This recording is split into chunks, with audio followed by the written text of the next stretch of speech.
Okay, so I'm going to do a deep dive on their mentality another day, but for today, I'm just going to do a quick one based on their creator, okay? Who designed these creatures because they're the exact same as him. So, and this is the thing, disclosure is coming with the Balaket and the Ael Kayeen, that's what they're going to call them. They're Nephilim scum, guys. They're the same as he is. And this is why we haven't had disclosure yet. This is why you can't be in the room with these celebrities and these famous people, because you'll see it's the same personality types we're dealing with over and over and over again throughout culture, throughout time, throughout religions, throughout history, throughout all of it. It's the same parasitic, insecure, validation seeking, hateful little scumbags we've always been dealing with. It's the same problem. But we've got to understand our creator to understand them, okay? Because that we need to get a full view of their mentality, okay? Let's start with their creator. So their creator is known by multiple names, obviously. Loki, Satan, Lucifer, the devil, Kronos. All these names are the same guy who tries to trick people into worshipping him. Eventually they realize what an emotionally stupid, spoiled, rotten little idiot he is, and they abandon him, and he comes back with a different name and a different alias. It's the same thing over and over again.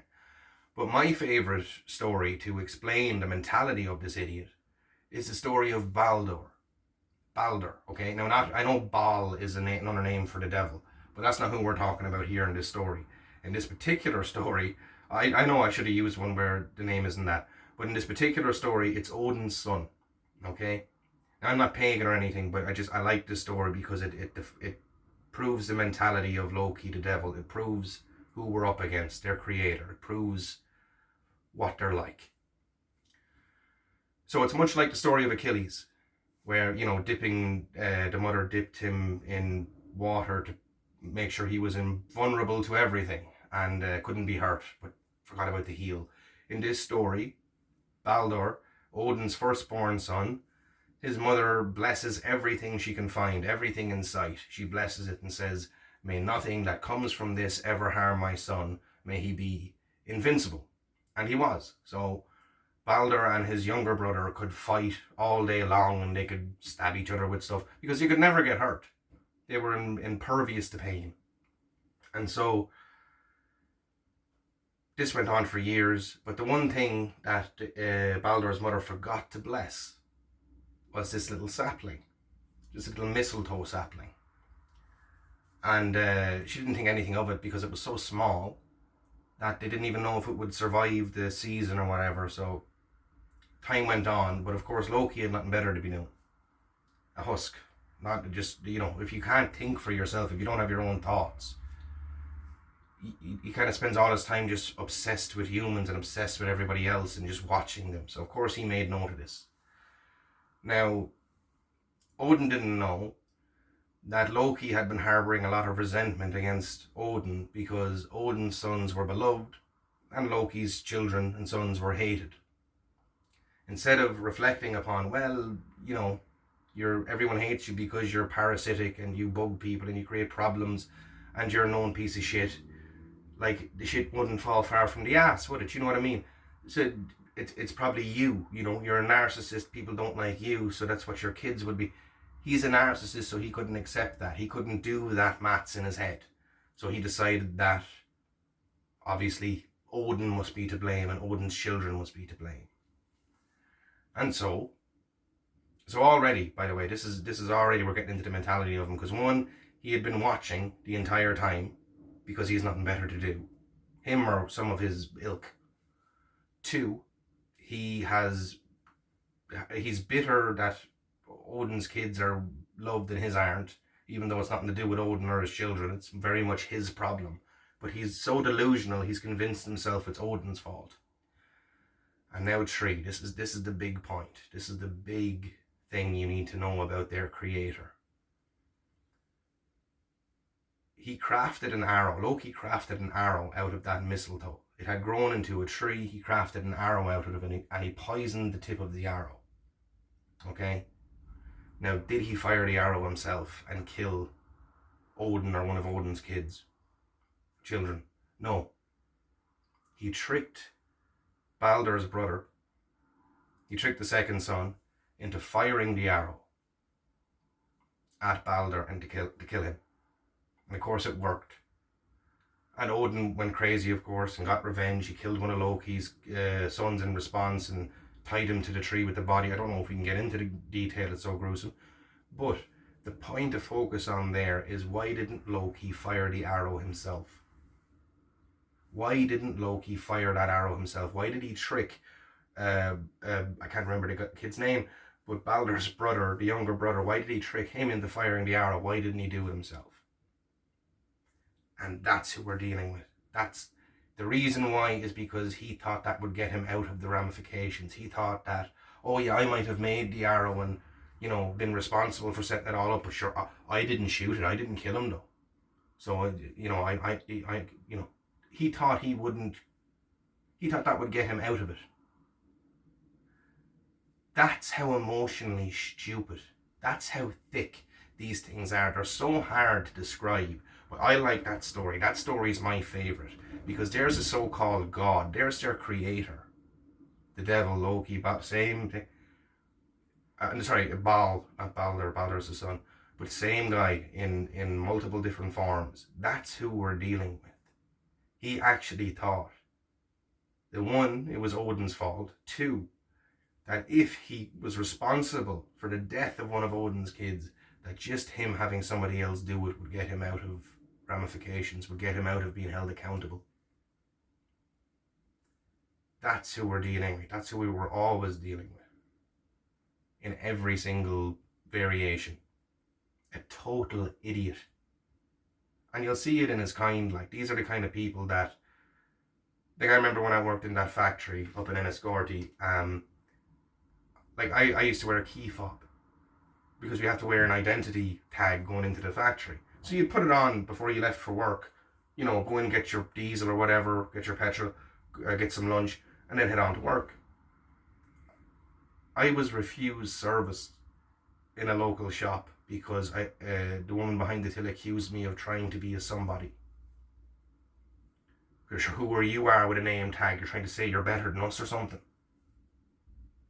I was like, what in the world? You can't wear that if you want. You won't wear that if you want us to serve you in here. Like, these people are not people. That's not how adults behave. We don't see the world like that. We don't react like that. Because we're not like them. And they're certainly not like us. But that story of Loki, that one is by far my favourite, because one, he was being such a creep. He had been watching all that. He had nothing better to do. And if he hadn't been watching it, it means one of his ilk had been. They have so little to do. They'd stand around and just stare at us. That's how lowly these fucking things are. That's how disgusting and needy they are. That's how little they have going on. So one, he was watching all that in the first place. Two, like, how would it be Odin's fault that your kids are a bunch of dirtbags just like you? They're missing layers and layers and layers of emotional intelligence, of anything that really matters in terms of conversation. So they're a burden to talk to and be around. They're parasitic. They think they're better than everybody else. Even with all those problems, they think they're better than everybody else. And they're mostly bullies just like him. This is all the Trump mentality, by the way. This is the guy that shakes your hand and pulls you in, even though he's an old guy that you could kill with a punch. This is who you're dealing with. It's a delusional, narcissistic, little spoiled, rotten little fucking idiot. And always was. And all of his creations are the exact same. These reptilians that are going to present themselves as these Balaket guys. They're all the same. They're all Nephilim. They're all his creation. They're all two-dimensional scum who are going to try and impress you with little spaceships and little leftover technology from an age here before us. Well, not really before us, not our souls, but before our memory. Put it that way. You should look into Graham Hancock and stuff like that, because they do hide a lot of history. There were ancient civilizations here that were very powerful and had technology that we couldn't even dream of. and all they have to do is show us some of that, and people are going to hit the ground, they're going to worship, or they're going to think they're aliens, they're going to think they're extraterrestrial beings. They're not. They're scum, they're mutants. They came from a parasitic husk, a reject, a problem, a cancer. And that's what they are. They're just like their creator. They are just like their creator. That's why you can't be in the room with these celebrities. That's why you can't get disclosure. That's why you can't talk to one of these beings, because if you did, you'd very quickly figure out you can't be a higher being. You can't be what you claim to be while also having the emotional intelligence of a spoiled, rotten 5-year-old. So now we don't believe you, and this is why disclosure hasn't happened. This is why. But I believe that's coming fairly soon. Not because of the movie, it's just time is running out. Time is very much running out. The veil is very much lifting. And because this is the thing, everything they do, you wouldn't believe their tactics, guys. Like when you were a kid, they could have taught you a dog was a cat and a cat was a dog, just to sneer at you when you went to school and the other kids corrected you and called you stupid. Like they would do all this stuff. They would put on fake feats of strength so that you would think that you're small and weak and they're big and strong. The truth is, when you wake up, it's not them who are 7 times stronger than us. It's us who are 7 times stronger than them. What we can do and they can't do is manifest. What we believe will come true, what we believe has power. They can't really do that. They can't really create thought and subsequently believe it. We have power in our belief. So if we come together and manifest, we can manifest. But, 2 heads are better than one. Actually, 5, 6 heads are better than one. But everything they say is a projection, is an insecurity, is a manipulation to try and rob you of your power. You understand? It's like they've tricked Superman into thinking that he's this is an awful term because I think actually the man did fall off a horse, one of the actors.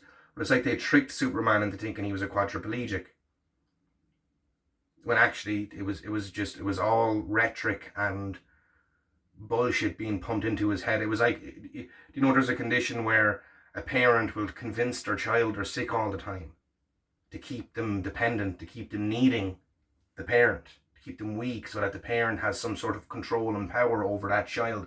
They're like that, but way worse. Way worse. And this is the disclosure that's coming. If you haven't seen my previous video of proving reptilians' allergies and weaknesses, please do check that out. You can prove it for yourself. That's the thing. You don't really need all the videos. You can prove it for yourself. Rusted iron, hyssop, you won't be able to get it. Snake stopper, snake repellent, you can get it. It's banned now in most places because they have such visceral reactions. Mush mouth. They have such visceral reactions to it, It causes them to sneeze and then their face starts to change. It almost goes like blurry for a minute. And then you'll see the scales and the eyes in a different spot than they should be in black. But yeah, this is the thing. You can prove it for yourself. Just go and check out the other video. I'm going to keep uploading because I thought all my memories had coming back, but I had forgotten about the girls I worked with in the medical factory. The Polish girls. They weren't actually Polish girls.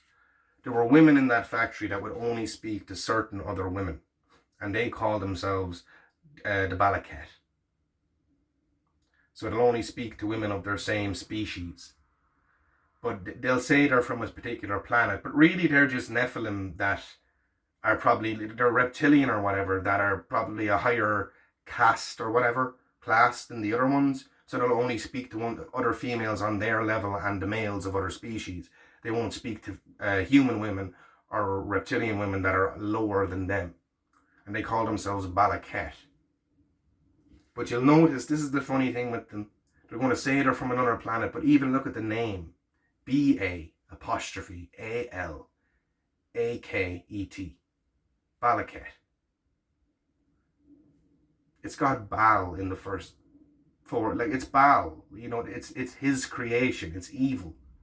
It's you know, so call him reptilian, call him Nephilim, call him what you want, but the trouble is they're here. They're here, and this world is very much set up for them. It's not set up for you.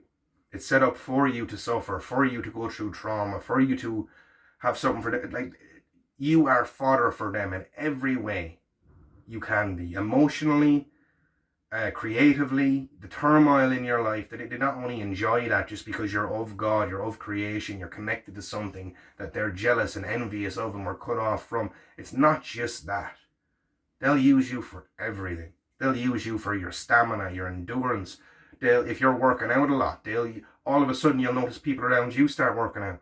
It's not because you're inspiring them. It's because they're feeding off of your energy. And how do you fight that off fully? I don't even know yet. I know affirmations help. I know Christ helps. I don't know much else. If you're out there and you write runes on stuff and you find that helps, tell me, or DM me or something, you know. I want to hear from you. I really do want to hear from you. I don't have all the answers. I'm still trying to remember everything and get it all down and, you know, record it all, because it's hard to piece together everything they've done. It's been a life of trauma and turmoil. I'm sure it's been the same for you guys. But yeah, they're very much amongst us. I see there's some hateful comments, and, you know, it's even the names of these, the ones that post that kind of stuff. Guys, just don't bother. We see you for what you are. Don't bother.